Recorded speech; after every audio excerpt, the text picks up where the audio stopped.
Very, very, very nice, Steve. Now Janet was going to do one, and then I'll get you to do one, and then I'll get Enrico to do a song. Then Angel can do another poem, and then we'll close. Cause what time do we have to be out of here? Well, we have until 3:30, but there's no one after us, so a little bit later. All right, come up, Janet, please. Please come up and thrill us with your wonderful words. Thank you so much. A round of applause for Candace because she's amazing.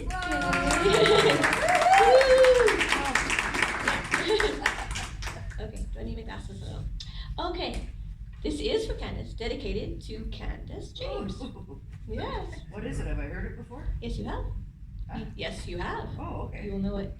I hope you remember it. The Song of the River. Yes, I love this one.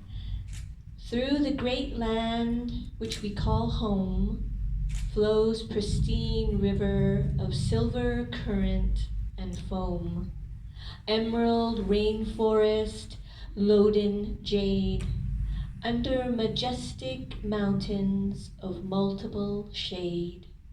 A glistening carpet of mica shimmers in the brilliant light, glacial pure, cold as ice, a sensory delight.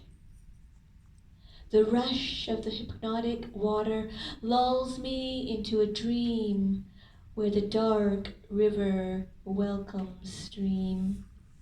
Water cascades ever flowing, time passes by, all knowing.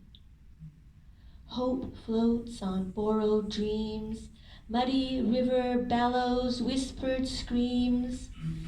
Mother Earth's heart-wrenching sigh, the song of the river is her cry. Gushing from the womb of Gaia torn, with a rush and a roar, the mighty Fraser was born.